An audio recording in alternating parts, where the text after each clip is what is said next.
And now what I know you came for. Alors je sais que vous êtes tous venus pour écouter Cécile Révauger. Okay. Right. Je vais parler français, mais 5 minutes. Let me just thank.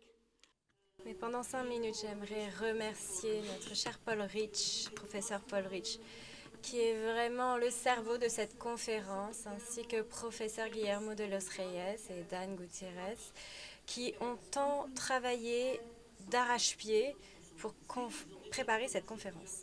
Quand même pas faire de moins.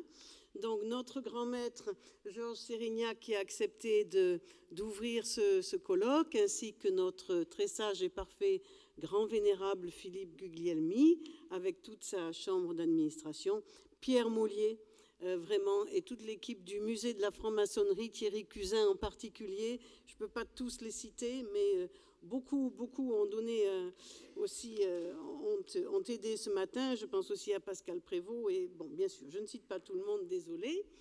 Je suis désolée que Margaret Jacobs a déjà été dit, qui est aussi une amie, n'ait pas pu être là aujourd'hui, mais vous allez tous pouvoir lire son texte, donc il sera évidemment publié, il est déjà sur ipsonet.org. Voilà. Alors aujourd'hui, je vais vous parler de la culture des Lumières, ça sera un petit peu une introduction à ce colloque, puisque beaucoup enfin, vont justement reprendre ce thème. Comme vous le savez, la franc-maçonnerie est apparue dans le sillage des Lumières, dans un contexte religieux et politique plus favorable qu'au siècle précédent, en 1717 ou en 1721, et mes amis Andrew Prescott et Susan Somers vont vous en parler cet après-midi, donc aussi au Temple Groussier. Donc, un contexte plus favorable après le remplacement de la monarchie de droit divin par la monarchie parlementaire et après l'émancipation partielle des dissidents religieux. Les Lumières ont émergé aux Pays-Bas, en Angleterre, en Écosse, avant de gagner la France et plusieurs pays européens. Elles ont été plus ou moins radicales ou modérées, pour reprendre la terminologie des historiens. Les loges affiliées à la première grande loge, que l'on nomme Grande Loge des Modernes, mais uniquement depuis 1751, puisqu'avant on l'appelait Grande Loge tout simplement, ces loges avaient une pratique rituelle minimale, qui consistait surtout à réciter des catéchismes correspondant à chaque grade lors des réceptions ou passage d'un degré à l'autre. Et ces rituels assez simples faisaient symboliquement appel à des outils de bâtisseurs tels que le compas, l'équerre, le fil à plomb. Et comme il s'agissait d'une culture orale, les rituels n'étaient pas consignés par écrit, mais appris par cœur. Il a donc fallu attendre paradoxalement les exposures, ces divulgations de secrets à partir des années 1730, pour que les rituels se figent et se transmettent plus aisément. En France notamment. Et pour cette raison, si l'on veut avoir une idée des pratiques rituelles des loges, il faut tout autant se fier aux discours de l'époque qu'aux rituels eux-mêmes. Discours de bienvenue donnés lors de la réception d'apprentis, de l'installation de vénérables, de l'installation des grands maîtres provinciaux, de pose de la première pierre des édifices publics. Ces discours permettent réellement d'entrevoir les principes qui animaient la franc-maçonnerie du XVIIIe siècle. En France, les loges bleues pratiquaient un rite semblable à celui des loges des modernes. Quant aux hauts grades, ils étaient quasiment inexistants en Angleterre à cette époque, à quelques exceptions près. En France, ils surgissaient et foisonnaient de façon fort aléatoire et désordonnée. Il serait donc vain de chercher un rituel formalisé et précis dans ces hauts grades. Ce que l'on peut affirmer, c'est que de façon très officielle, le premier grand chapitre de rite français fut constitué le 2 février 1784 et que ce fut la première juridiction des hauts grades en France. Cela laisse supposer qu'il existait des chapitres de rite français avant cette date. Ainsi, la loge L'Amitié, à laquelle appartenait Rouetier de Montalot, pratiquait très certainement déjà les hauts grades de rite français. Il est probable que la pratique du rite français dans les hauts grades apparut en même temps que le Grand Orient de France à partir de 1773. Donc, Pierre Mollier, Colette Léger en particulier, vont développer tous ces points demain, voilà, à la BNF. Dans le monde d'aujourd'hui, il semble plus pertinent de s'attacher aux valeurs qu'à la datation des rituels. Dans cette perspective, nul doute que la philosophie des Lumières a directement inspiré celle du rite français. Et c'est bien ce qu'il s'agit ici de démontrer. Alors je vais le faire en 3 temps. D'une part, parler de la culture philosophique des Lumières, puis de la culture religieuse des Lumières, et enfin de la culture politique des Lumières. Alors, la culture philosophique des Lumières, hier et aujourd'hui, du rejet des dogmes à l'esprit critique. Les Lumières substituent peu à peu au concept de loi naturelle, c'est-à-dire de loi divine à l'époque, celui de droit naturel. Au siècle précédent, l'homme n'avait aucune liberté de choix et d'action, puisqu'il était le jouet de la volonté divine. Spinoza, John Locke, puis les philosophes anglais, écossais, allemands, français bousculent ces préjugés en incitant les hommes à se servir de leur entendement, à préférer la raison à la croyance aveugle et à exercer leur jugement critique. Dans les domaines littéraires, scientifiques, philosophiques et politiques, les auteurs se libèrent de la censure, osent s'exprimer, même si la liberté d'expression connaît encore quelques limites. Kant, comme le philosophe Barthes ou encore Weishaupt à la tête des Illuminati, encourage l'homme, au sens générique bien sûr, à atteindre sa maturité en se libérant de toute tutelle. Nous avons le plaisir d'avoir aujourd'hui Jean Mondeau, germaniste, professeur de Bordeaux-Montaigne, qui vous parlera aussi de tous ces aspects plus en détail. Karl Friedrich Barth, docteur en théologie, professeur de philosophie en Allemagne, initié à Londres par la Grande Loge d'Angleterre aux alentours de 1777, attaqué par Baruel, donne en 1787 une définition très claire des Lumières dans son essai « Que signifie lumière ?» Et cet essai débute par un véritable hymne à la liberté pour reconnaître à l'homme le droit au bonheur. Je cite, « La liberté de penser et de juger est la seule vraie source de toutes les lumières humaines, et sans elle, il n'y a pas de formation possible de notre esprit. Les lumières, poursuit-il, sont l'origine essentielle de toute félicité humaine. La vraie félicité n'est pas possible sans lumière. Et plus les lumières d'un homme augmentent, plus sa capacité à devenir un homme heureux s'accroît. » Kant, dans un passage que l'on réduit trop souvent à l'injonction finale « sapere aude », ose savoir, encourage l'homme à grandir, à se grandir, en utilisant sa raison et en pensant par lui-même. Voici ce qu'il dit.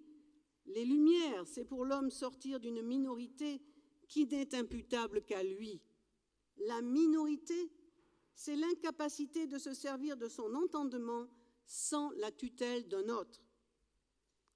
Sapere aude. Et le courage de te servir de ton propre entendement, telle est donc la devise des Lumières. » Écoutons encore Weishaupt, le dirigeant des Illuminés de Bavière, les Illuminati. Pourquoi serait-il impossible que le genre humain parvint à la plus haute perfection, à la capacité de se diriger? Pourquoi devrait-il alors être éternellement conduit, celui qui sait se conduire par lui-même?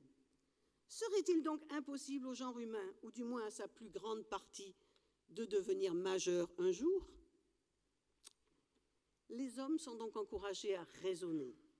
Et plusieurs auteurs de discours maçonniques vont manier la métaphore de la géométrie morale, par exemple, pour indiquer aux maçons les vertus vers lesquelles ils doivent tendre. Nous sommes très proches de cet esprit de géométrie inauguré par Pascal, mais grandement clarifié par Voltaire, qui dit « L'usage veut, je crois aujourd'hui, qu'on appelle esprit géométrique l'esprit méthodique et conséquent » dans les lettres philosophiques. Une fois posée la capacité d'évolution de tout être humain, sa perfectibilité grâce à l'éducation et l'usage de sa raison, il va de soi que nul ne démérite en cherchant le bonheur sur terre. L'homme a le droit, presque le devoir, d'œuvrer dans la joie. Et sociabilité et convivialité sont au cœur des Lumières comme de la franc-maçonnerie. Alors, en quoi peut-on dire que le rite français s'inscrit dans ce courant d'idées?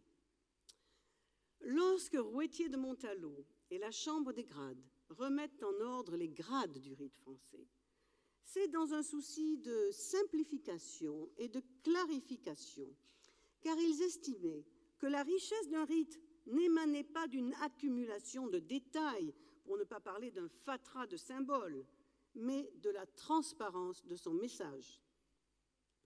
Pour être lisible, le rite français devait être structuré dans un souci pédagogique. C'est pourquoi le rite français ne se compose que de 7 grades, 3 plus 4, complétés par un 5e ordre, qui correspondent aux 81 grades originels.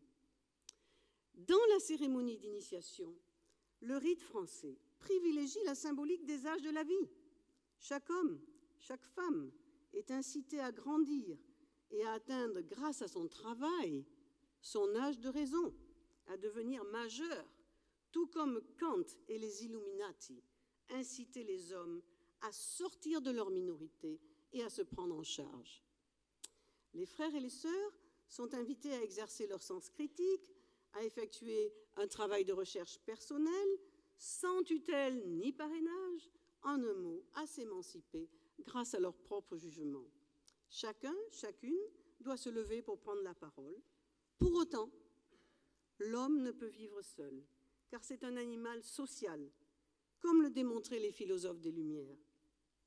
C'est pourquoi ils doivent s'éduquer mutuellement, au contact les uns des autres.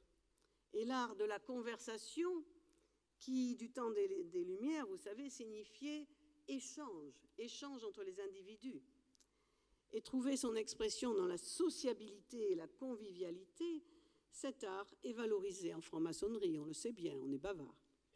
Au rite français, le travail collectif accompagne toujours la démarche individuelle. Alors, deuxième volet, de la culture religieuse des Lumières à la laïcité. Eh bien, après des siècles de persécutions religieuses en Angleterre, jusqu'à la Glorieuse Révolution, en France, après la révocation de l'édit de Nantes, qui causa l'exil de nombreux huguenots, tels que les parents de Théophile des Aguiliers, les propos tolérants de John Locke l'emportaient enfin, et le climat était donc favorable à la constitution de loges. Susan Somers vous parlera cet après-midi de l'influence écossaise aussi dans ce domaine. Et John Locke, ne l'oublions pas, était écossais. L'apparition de foyers de tolérance religieuse, tels que ces loges, provoqua presque immédiatement le rejet du pape et la tristement célèbre bulle de 1738. C'est ce qui explique que raison et religion soient considérées comme compatibles en Angleterre et antinomiques dans le monde romain, au point que Voltaire, initié par la célèbre loge des 9 sœurs, veuille écraser l'infâme. Margaret Jacob a bien montré les interférences entre John Toland, Robert Collins, Rousset de Missy, les panthéistes, les libres penseurs et les premières loges aux Pays-Bas et en Angleterre. Dans son Pantheisticon, John Toland fait l'éloge de la société socratique, composée de panthéistes qui partagent des repas en toute convivialité, qui ont la religion gaie et non triste, comme celle des catholiques ou des calvinistes. Je cite, « Vous remarquerez, dit Toland, que leur religion est simple, claire, facile, pure et libre, qu'elle n'est point fardée, composée, difficile, incompréhensible et dépendante, qu'elle ne repaît point les esprits de fables frivoles, et qu'elle ne les assujettit point par des superstitions impures, par des cruautés ou par des jeux puérils. Nous sommes en 1720, et un traité anonyme de 1743 définit le philosophe comme tout penseur se détachant de Dieu pour s'intéresser à la société. Bernard Picard, auteur de la première représentation iconographique de la maçonnerie, dans son magnum opus « Cérémonies et coutumes religieuses de tous les peuples du monde », dont les premiers volumes commencent à paraître en 1736, voilà, entre 1723 et 1736, pardon. Picard place sur le même plan toutes les religions occidentales et orientales, ce qui à l'époque était pas mal, et accorde une importance réelle à la franc-maçonnerie. Dans le même esprit, Anderson, en 1723 et 1738, ne demande aux maçons que de croire en cette religion qui les rassemble tous, au lieu de les opposer, qui laisse à chacun le choix pourvu qu'il ne soit pas athée. Restriction certes de taille, mais qu'il faut remettre dans son contexte. Les dogmes religieux, les préceptes théologiques rigides sont rejetés au profit d'une religion latitudinaire, c'est-à-dire qui laisse aux hommes toute latitude de croire. Thomas Paine, l'ami de Bonneville et l'auteur d'un essai sur la franc-maçonnerie, qui ne fut sans doute membre d'aucune loge. Il avait l'esprit un peu trop libre pour ça. Bon, recommande à ses amis maçons de se tourner vers la religion des druides, plutôt que vers les religions révélées qui les enferment dans un dogme. Mais il écrit l'essai sur la franc-maçonnerie. Il leur donne des conseils. Il faut dire qu'à l'époque, il vivait en Angleterre. C'était quand même quelque chose, la franc-maçonnerie anglaise de la fin du XVIIIe siècle. La tolérance religieuse ne trouve d'espace que lorsqu'est permis le doute philosophique, qui s'appuie sur la raison. Le rite français s'appuie sur ce socle de tolérance depuis Rouetier de Montalot. En 1877, Frédéric Desmond est parvenu à impulser un changement majeur dans l'article 1 des constitutions du Grand Orient de France, le remplacement de, comme vous le savez tous, de croire en l'obligation de Dieu et l'immortalité de l'âme par la liberté de conscience qui devint quelques années plus tard, 1884, la liberté absolue de conscience. Le grand architecte de l'univers ne disparut pas des constitutions. Cependant, cette formule fut peu à peu délaissée au rite français au XXe siècle. En effet, cette notion qui correspondait à une évolution vers une tolérance accrue au XVIIIe siècle fut plus tard assimilée à un principe transcendantal, voire à la reconnaissance d'un Dieu unique dans la tradition des religions monothéistes. Alors que la franc-maçonnerie anglo-saxonne impose encore la croyance en Dieu, et donc, de fait, l'allégeance à un dogme, la franc-maçonnerie dite libérale, par référence aux libertés fondamentales de l'homme, affirme la liberté absolue de conscience. Au rite français, le grand maître, à l'époque, Philippe Guglielmi, aujourd'hui très sage et parfait grand vénérable du grand chapitre général, impulsa une nouvelle appellation, très claire, celle de franc-maçonnerie adogmatique. Toutes les loges et tous les chapitres de rite français proclament à l'ouverture de leurs travaux leur allégeance aux principes républicains de liberté, d'égalité et de fraternité, auxquels ils ajoutent celui de laïcité, traduction contemporaine de la tolérance religieuse des Lumières. Et enfin, dernier point, la culture politique des Lumières, de cette culture politique aux émancipations et à la République. En Angleterre, ce sont à la fois le rejet de la monarchie absolue et du catholicisme à la suite de la glorieuse révolution de 1688 qui ont permis l'éclosion des Lumières et de la franc-maçonnerie dans un contexte politique et religieux apaisé. La Révolution américaine s'inspira de ces principes pour rejeter un siècle plus tard le despotisme de George III, sa volonté de soumettre les 13 colonies à des lois économiques et politiques injustes. Le nombre de loges doubla pendant les années révolutionnaires en Amérique, à l'inverse de ce qui se passa plus tard pendant la Révolution française. Naturellement, il serait faux de dire que la franc-maçonnerie a de tout temps épousé les discours d'émancipation. Et l'on sait aujourd'hui que les francs-maçons ont été tantôt partisans de l'esclavage, tantôt abolitionnistes.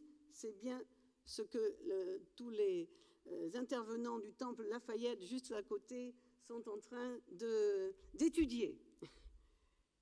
Alors, donc, dans le cadre de l'IDERN, Institut d'études et recherches maçonniques, avec Éric Saunier. Alors qu'en Angleterre, les grands abolitionnistes ont surtout été des évangélistes et des méthodistes, la personnalité du franc-maçon Victor Schœlcher, artisan à la fois de la République de 1848 et de l'abolition de l'esclavage, domine cependant le débat en France. Les Lumières britanniques ou américaines sont peu marquées par le républicanisme, contrairement aux Lumières françaises, qui ont trouvé leur aboutissement dans la Révolution française et les droits de l'homme. On doit cependant à l'Écossais Ramsay, par ailleurs, peu porté sur le républicanisme politique. Sa belle formule « Le monde entier n'est qu'une grande république dont chaque nation est une famille et chaque particulier un enfant ». Et Ramsay était alors orateur de la Grande Loge ancêtre du Grand Orient de France, en 1736-37, lorsqu'il prononça ce célèbre discours. Mais ce sont surtout les Illuminati, dont la radicalité a inquiété tant de maçons, à commencer par George Washington, qui ont érigé le cosmopolitisme en vertu maçonnique. Pour que la franc-maçonnerie puisse se développer, une dose minimale de démocratie est nécessaire. On sait qu'en période de répression, de tyrannie, dans un contexte de privation des libertés, les francs-maçons ont toujours été parmi les premières victimes. Nul n'a oublié la Seconde Guerre mondiale, ou plus récemment le Chili. Laissons les journalistes parler de Russie ou d'Ukraine, car les historiens manquent encore du recul nécessaire. Les obédiences maçonniques ne sont pas à l'abri des divisions diplomatiques qui séparent les peuples. Ce n'est pas le lieu d'étudier la nature des divergences entre la franc-maçonnerie anglo-saxonne et la franc-maçonnerie latine. Mais attardons-nous cependant sur le thème qui nous réunit aujourd'hui, le rite français en tant que porteur de la culture des Lumières. Le grand chapitre général a eu à cœur de favoriser le développement du rite français dans le monde en incitant les nouveaux grands chapitres à prendre leur essor et à voler de leurs propres ailes, tout en conservant des liens de fraternité entre eux. Le 25 avril 2011 a été adoptée à Lisbonne une charte des principes fondamentaux du rite français, signée alors par 17 grands chapitres généraux français et étrangers, auxquels se sont agrégés par la suite d'autres grands chapitres généraux. Alors je parle sous couvert de notre très sage et parfait grand vénérable. Aujourd'hui, je crois qu'on compte 30, peut-être plus, je ne sais pas, 30 grands chapitres. Combien ? 30, c'est ça. 30 grands chapitres généraux du rite français dans le monde. Cette charte affirme les principes libéraux et adogmatiques de la franc-maçonnerie, à savoir la liberté absolue de conscience pour tous les maçons de rite français. Les rencontres Ramsay permettent aux grands chapitres de rite français ayant signé cette charte de se rencontrer régulièrement. Et pour conclure, j'espère que je ne vous ai pas trop lassé, la culture des Lumières. Je suis un véritable fox. La culture des Lumières est au cœur de nos démocraties, de la franc-maçonnerie en général et tout particulièrement du rite français. Cependant, il serait imprudent, voire irresponsable de se voiler la face et de prétendre qu'elle n'est victime d'aucune attaque. La culture des Lumières, celle de la tolérance religieuse que l'on nomme en France laïcité, a été menacée à plusieurs reprises au cours de la dernière décennie. Des courants nationalistes agressifs ont tenté d'évacuer l'universalisme des Lumières. Stéphanie Rosa nous parlera tout à l'heure de toutes ces attaques contre les Lumières. Certains s'appuient sur les faiblesses des Lumières, faiblesses généralement imputables au contexte historique, telles que le rejet des athées, l'exclusion des femmes, de tous ceux qui étaient nés en esclavage, ou encore la discrimination pour des raisons ethniques, pour rejeter en bloc les acquis des Lumières. Il ne s'agit nullement de se départir de son sens critique pour dresser un panégyrique des Lumières, mais de s'attacher à leur culture fondamentale, aux valeurs qui peuvent et doivent inspirer nos démocraties modernes. Cette culture des Lumières, c'est essentiellement la tolérance et l'universalisme, porteuse d'émancipation des hommes, des femmes, des peuples. Le rite français se reconnaît dans cette culture dont il est pétri. Je vous remercie.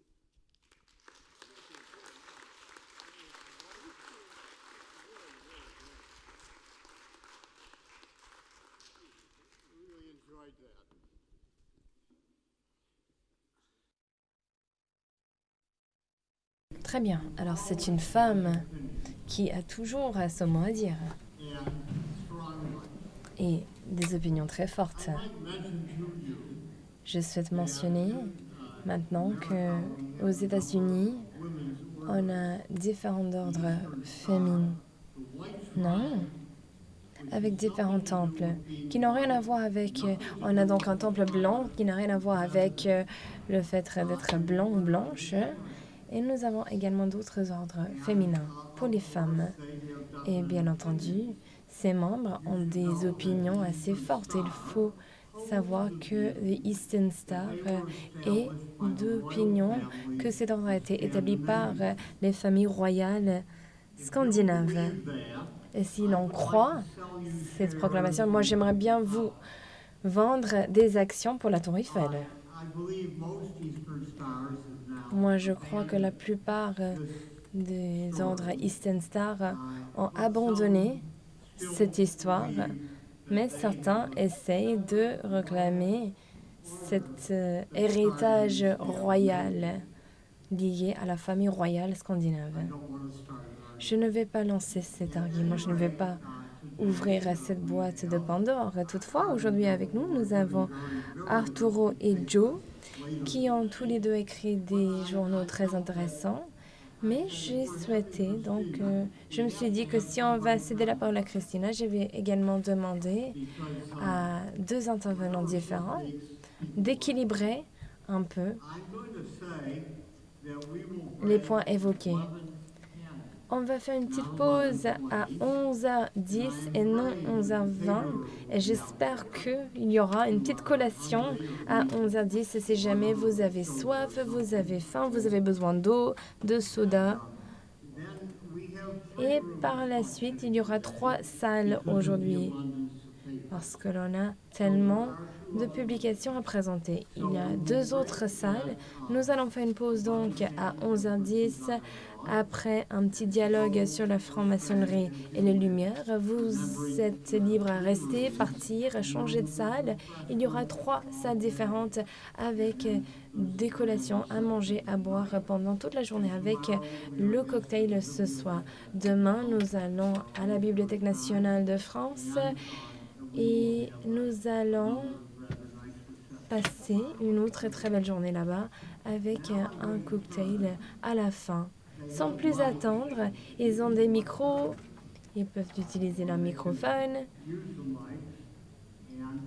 Et je cède sans plus attendre la parole aux 2 prochains intervenants. Nous avons également un autre micro dans la salle. Si vous avez une question brûlante, si vous avez un commentaire, n'hésitez pas à nous faire signe pour que nous puissions vous apporter le micro, pour que vous puissiez par la suite nous faire part de vos commentaires. Alors, Arturo? Oui, j'ai beaucoup apprécié votre présentation. Moi, il y a 2 choses qui me sont venues à l'esprit quand on pense au livre de Rick Berman. Il a parlé du fait qu'il croit que la Grande Loge initiale a coopté ou même hijacké les cérémonies, les rites et les coutumes des différents ordres afin de créer cette fraternité moderne et afin de faire la promotion des différentes idées liées aux Lumières, ce qui a du sens pour moi à titre personnel.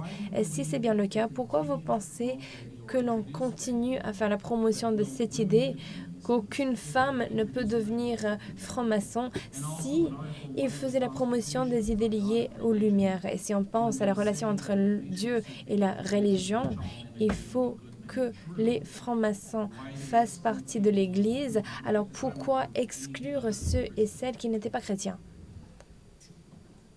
Réponse? Très bien. Merci beaucoup de cette question. Alors, je crois que les femmes étaient exclues du sphère public de manière générale dans le XVIIIe siècle en Angleterre, au Royaume-Uni. Ainsi, Anderson disait tout simplement ce que tout le monde pensait, mais il est vrai qu'en France, il existait des loges d'adoption où les femmes étaient acceptées en tant que sœurs. Il y avait des ordres mixtes mélangés avec des vrais révérends et des femmes au sein d'une même loge.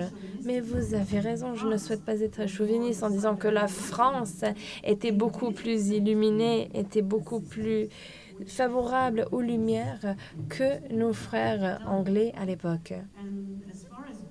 Et en ce qui concerne Dieu et la religion, je crois que la Grande-Bretagne était chanceuse de ne pas avoir la religion catholique. Ils se sont débarrassés pendant la Révolution. Alors l'Église anglicane était beaucoup plus tolérante. C'est le paradoxe ici, parce qu'en France, on sait très bien que c'était l'Église établie. Néanmoins, il y avait beaucoup plus de tolérance que l'Église catholique qui n'a jamais été établie. C'est cela le paradoxe français. Par conséquent, je crois qu'en effet, c'est la raison pour laquelle en France, les francs-maçons français étaient traumatisés par cette interdiction placée par le pape. Excusez-moi, j'ai répondu en anglais pour nos amis français, mais vous avez... Merci encore au traducteur.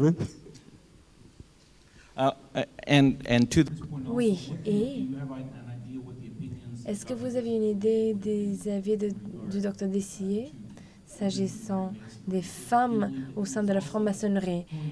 Est-ce que lui aussi, il était sur la même longueur d'onde, ou est-ce que vous pensez que lui, il était plus illuminé, il aurait préféré que les choses se passent autrement? Je ne sais pas, je ne suis pas lui, donc je ne peux pas répondre à sa place.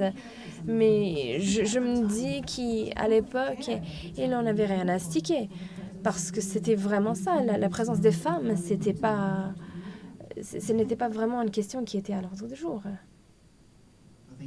Très bien, merci beaucoup Cécile de cette présentation très fructueuse. Vous avez parlé du docteur Karl Frédéric Barden et moi j'ai étudié ces documents lors de la rédaction de mon premier livre. Il s'agissait d'établir une religion de l'homme et on a parlé des différents fellows. Et est-ce que vous pensez que la différence entre la franc-maçonnerie anglaise et la française, est-ce que les Anglais ont commencé à paver la voie, mais c'était vraiment en France que cette procédure, ce parcours s'est achevé? Parce que en 1740, il existait un grand maître en France, mais pas en Angleterre. Est-ce que vous pensez que le début, que le berceau de la franc-maçonnerie, c'était vraiment en Angleterre, mais que l'achèvement ou le parachèvement de ce parcours était en France? Oui, merci beaucoup de cette question. En effet, la franc-maçonnerie est liée au contexte. Donc, le type de franc-maçonnerie est lié au contexte.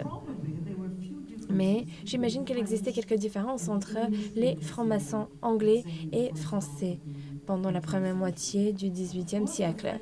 Bien entendu, la Révolution française a apporté une lumière un peu différente avec la présence des Illuminati et cela a vraiment changé la donne, bien entendu. Et c'était quoi la deuxième question? Les parallèles entre la religion et la franc-maçonnerie. Et les États-Unis, tout à fait. Oui, la franc-maçonnerie était très forte, cette vague était très forte aux États-Unis. Les différents pères fondateurs américains ont tous été des francs-maçons, Washington et ainsi de suite. Alors la réponse est oui.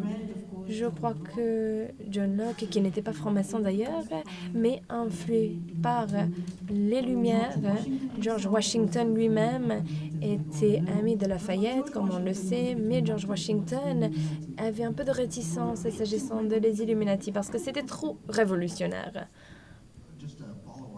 Une question de suivi. Vous avez parlé de Thomas Paine. Comme on le sait, il a été emprisonné pendant la Révolution française.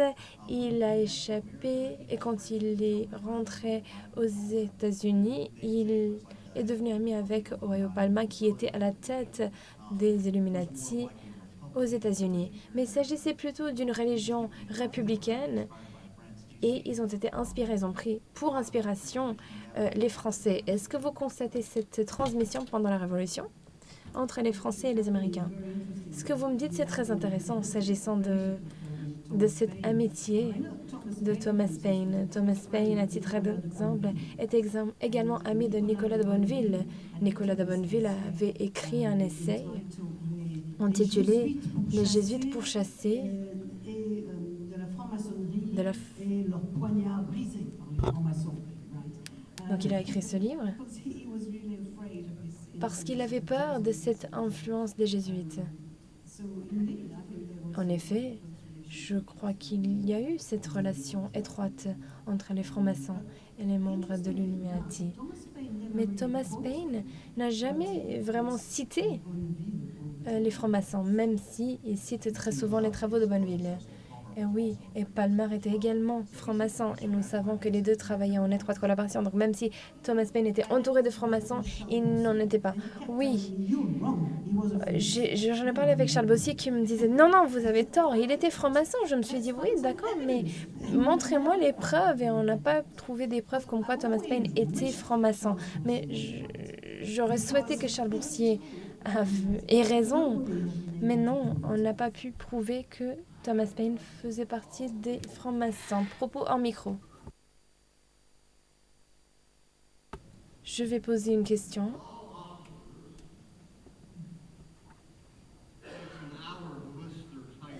Normalement, quand on parle de différents officiers, on met des heures afin d'énumérer les différents titres.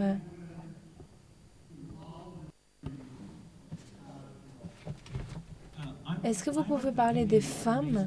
Moi, je crois que la franc-maçonnerie, c'est comme un club de tennis. Il y a des clubs pour les hommes, des clubs pour les femmes, des clubs mixtes. Tout le monde joue au tennis, même si les différents joueurs ne jouent forcément pas ensemble. Mais moi, je veux que tout le monde s'entende, c'est tout. Moi, je n'ai pas d'opinion, je n'ai pas d'avis à ce sujet. Est-ce que c'est important? Je ne crois pas. Si les hommes et les femmes souhaitent être au sein d'une même loge ensemble, c'est très bien. Sinon, ce n'est pas grave non plus. Je crois qu'il faut juste avoir... si une loge souhaite avoir uniquement des membres femmes, ce n'est pas un problème. Il en va de même des hommes. Mais est-ce que vous serez favorable à ce que les femmes puissent faire partie du rite écossais? C'est une question assez difficile parce que j'ai des spécialistes dans la salle des spécialistes du rite français. Je ne veux pas me tromper, mais il n'y a pas de rite français aux États-Unis. Alors, il n'y a aucun risque. Alors, oui, ça serait génial d'avoir des femmes. Ce serait génial qu'ils acceptent des femmes, qu'ils acceptent des sœurs au sein de cette loge. En Belgique, on a des représentants belges. Ici, il y a eu une évolution dernièrement parce que le Grand Orient belge était exclusivement destiné aux hommes et ils ont adopté votre idée parce qu'ils ont des loges masculines, des loges féminines et puis des loges mixtes. Mais j'imagine que les Belges vont pouvoir expliquer ce parcours mieux que moi. Oui, ils prennent la parole demain. Très bien. Ils vont parler de cette configuration en Belgique. Propos hors micro. Vous n'avez pas échappé belle. Est-ce que vous allez faire du plaidoyer pour que les femmes puissent accéder aux loges et aux différents rites? Oui, donnez-lui le micro. C'est déjà fait chez nous, au Grand Chapitre Général et au Grand Orient de France, puisqu'il a été voté au convent il y a 7-8 ans, que 12 ans, me rappelle le grand maître, que c'est tout à fait aujourd'hui officiel. Nous sommes, d'ailleurs, voilà, nous avons eu la première femme qui est entrée dans une instance nationale, Cécile Révogier, immédiatement suivie par Audrey Desplanques, qui est conseillère de l'ordre, donc aux côtés du grand maître Georges Chérignac. Donc, et dernièrement, nous avons, il y a quelques jours, une deuxième femme qui a été élue à l'instance suprême, dirons-nous, le Conseil de l'Ordre du Grand Orient. Et nous avons aux États-Unis 2 chapitres du rite français du Grand Chapitre Général du Grand Orient, ainsi qu'au Canada. Donc vous pouvez toujours venir chez nous, vous envoyer vos femmes. Hein.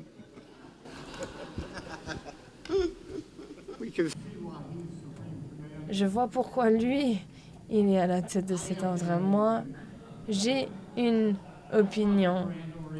Moi, je pensais que le Grand Orient de France était pionnier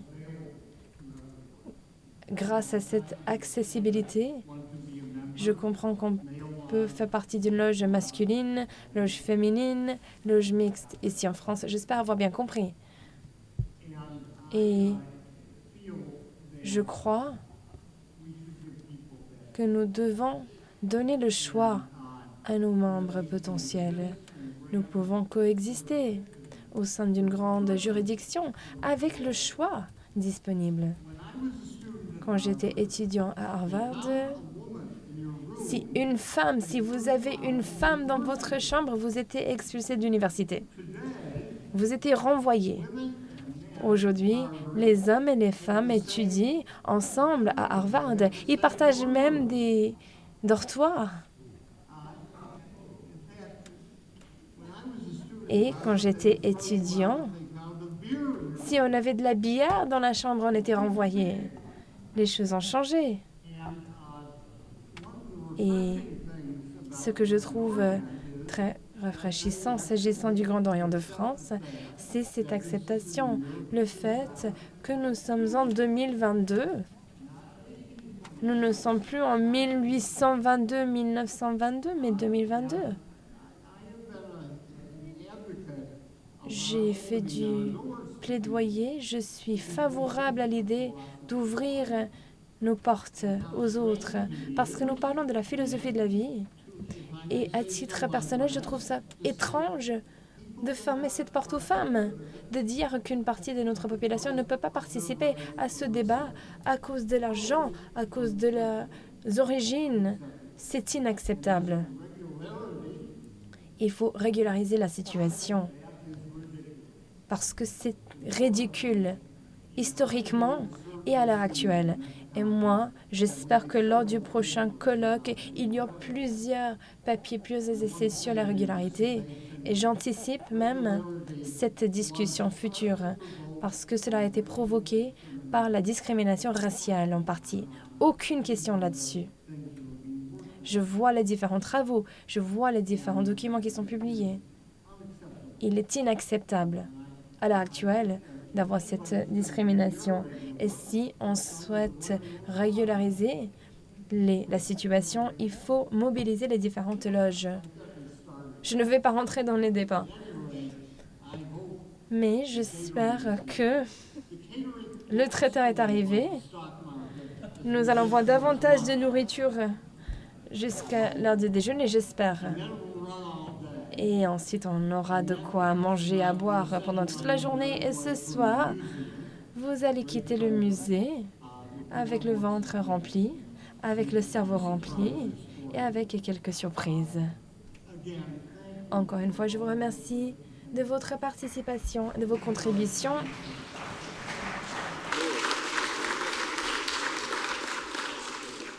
We are now in adjournment. Faisons une pause. Thank you so much.